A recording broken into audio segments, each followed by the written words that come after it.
El libro nos contextualiza en los años 60 y 70 del siglo XX, donde estas épocas fueron muy revolucionarias y nacieron grandes movimientos.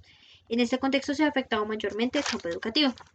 Las pedagogías críticas tenían como principal postura el sujeto como representante de cambio y de transformación social. Al mismo tiempo se habla de que el concepto de pedagogías críticas es muy variado y amplio, donde este concepto pues al final concluyen de que tiene que ver con todo directamente con el análisis y el cambio social. Se concuerda también al final de que hubieron dos pues grandes representantes de la época que fueron Paulo Freire y Jürgen Habermas, y al mismo tiempo se criticaron obras como la reproducción y la ideología de aparatos ideológicos del Estado. Se habló de un currículo oculto que tenía que ver con la cantidad de actitudes, comportamientos, normas, rituales y en general prácticas corporales que condicionaban la socialización del alumnado. Se habló del multiculturalismo y el feminismo, que pasó del punto inicial de análisis de la clase social hacia las manifestaciones de los grupos culturales y étnicos y las relaciones de género.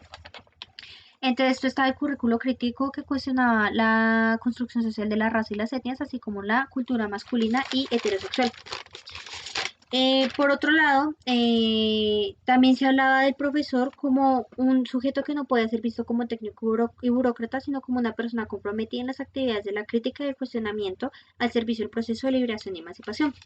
Las pedagogías críticas pues rechazaban totalmente al profesor, a un docente como simple transmisor de ideas o que simplemente quería entrar información al estudiante, y al mismo tiempo este tenía que hacer uso de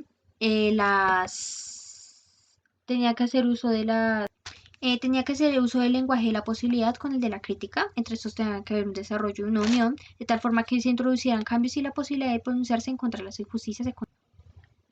Por otro lado, Paulo Freire en su obra La pedagogía del oprimido se centraba en diferir entre la educación bancaria y domesticadora y la educación liberadora, donde la primera era solo se limitaba a la opresión y excluía la práctica y la participación de los alumnos o de las personas a las que se les enseñaba. Y la educación liberadora, en cambio, implicaba despertar conciencia para ir en contra de la ignorancia y el sufrimiento, teniendo pues como base la transformación social.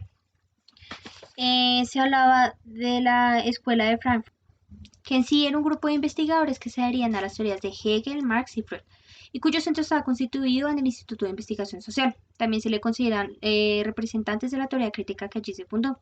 La teoría crítica propuso reinterpretar la teoría original, subrayando que el conocimiento se sustituye a la realidad y no mediante la reproducción de conceptos. Uno de los principios de la teoría crítica es que se opone la separación entre sujeto y realidad.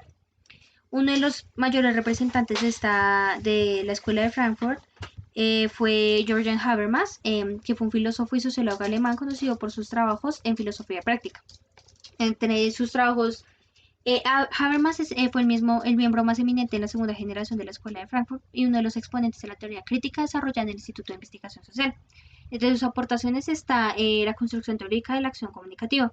Esta se refería a la interacción de por lo menos dos sujetos capaces de lenguaje y acción que restablecen una relación interpersonal partiendo de la premisa de que todos los sujetos son capaces de lenguaje y la finalidad de esta es llegar a un punto de acuerdo, es decir, un consenso. Por otro lado, también se hablaba de Carr y Keynes, que fueron uno de los desarrolladores del concepto de Habermas a partir de la investigación-acción. Por otro lado, también se hablaba de Theodor Adorno, que fue un filósofo alemán de origen judío que también escribió sobre sociología, y también se le considera uno de los máximos representantes de la Escuela de Frankfurt y de la teoría crítica de inspiración marxista. Él propuso la dialéctica de la negación, donde desarrollaba la crítica racional a la realidad social realizada con anterioridad. Eh, en general, para Adorno, la dialéctica negativa significaba la no afirmación de la identidad entre razón y realidad, entre sujeto y objeto, entre este y su concepto.